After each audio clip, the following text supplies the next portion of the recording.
ನಾವು ಮಾಡ್ತಿರೋದು ಜಾತಿ ಗಣತಿ ಅಲ್ಲವೇ ಅಲ್ಲ, ಇದು ಸಾಮಾಜಿಕ ಆರ್ಥಿಕ ಶೈಕ್ಷಣಿಕ ಸಮೀಕ್ಷೆ ಅಷ್ಟೇ ಅಂತ ಮೈಸೂರಿನಲ್ಲಿ ಸಿಎಂ ಸಿದ್ದರಾಮಯ್ಯ ಸ್ಪಷ್ಟನೆಯನ್ನು ಕೊಟ್ಟಿದ್ದಾರೆ. ನಾವು ಜಾತಿಗಳನ್ನು ಎಲ್ಲಿ ಒಡೆಯುತ್ತಿದ್ದೇವೆ ತೋರಿಸಿ ಅಂತ ಆಕ್ರೋಶವನ್ನು ಹೊರಹಾಕಿದೆ. ಮೋದಿಯನ್ನು ಮೆಚ್ಚಿಸಲು ಬಿಜೆಪಿಯವರು ಮಾತನಾಡ್ತಾರೆ. ಕೇಂದ್ರ ಜಾತಿ ಗಣತಿ ಮಾಡಿದ್ರೆ ಸರಿ, ನಾವು ಮಾಡಿದರೆ ತಪ್ಪ ಅಂತ ಪ್ರಶ್ನೆಯನ್ನು ಹಾಕಿದೆ. ಇದು ಯಾವ ನ್ಯಾಯ ಹೇಳಿ ಅಂತೇಳಿ ಸಿದ್ದರಾಮಯ್ಯ ಆಕ್ರೋಶವನ್ನು ಹೊರಹಾಕಿದ್ದಾರೆ. ಕೇಂದ್ರ ಸರ್ಕಾರ ಕೂಡ ಇದನ್ನೇ ಮಾಡಲಿಕ್ಕೆ ಹೊರಡ್ತಾ ಇರೋದು, ಆದರೆ ಕೇಂದ್ರ ಸರ್ಕಾರ ಮಾಡಿದ್ದು ಸರಿ, ನಾವು ಮಾಡಿದ್ದು ತಪ್ಪ ಅಂತೇಳಿ ಪ್ರಶ್ನೆಯನ್ನು ಹಾಕಿದ್ದಾರೆ.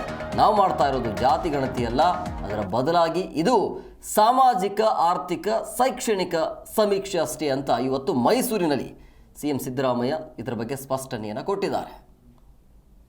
ಜೋಶಿ ಕೇಂದ್ರದ ಮಂತ್ರಿ ಅಲ್ವಾ, ಕೇಂದ್ರದ ಕ್ಯಾಬಿನೆಟ್ ಸಚಿವ.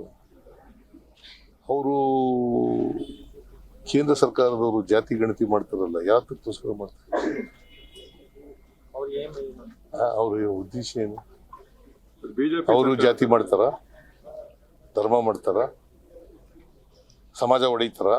ಈಗ ನಾವು ಮಾಡಿದ್ರೆ ನಾವು ಮಾಡ್ತಾ ಇರೋದು ಜಾತಿ ಗಣತಿ ಅಲ್ಲ, socio economic and educational survey.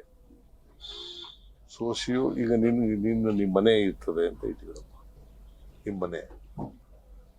ನಿಮ್ಮ ಮನೆಯಲ್ಲಿ ಸ್ವಾತಂತ್ರ್ಯ ಬಂದ ಮೇಲೆ ಎಷ್ಟು ಜನ ಓದಿದ್ದಾರೆ, ಎಷ್ಟು ಜನ ಕೆಲಸಕ್ಕಿದ್ದಾರೆ, ಎಷ್ಟು ಜನ ಕೆಲಸಕ್ಕೆ ಹೋಗಿದ್ದಾರೆ, ಎಷ್ಟು ಜನ ಅನಕ್ಷರಸ್ಥರಿದ್ದಾರೆ, ಇನ್ನೂ ಬಡತನ ಎಷ್ಟಿದೆ, ಜಮೀನು ಇದೆಯಾ ಇಲ್ವಾ, ನಿರುದ್ಯೋಗಿಗಳಾಗಿದೆಯಾ ಇಲ್ವಾ ಅಂತ ಗೊತ್ತಾಗಬೇಕು ಬೇಡ?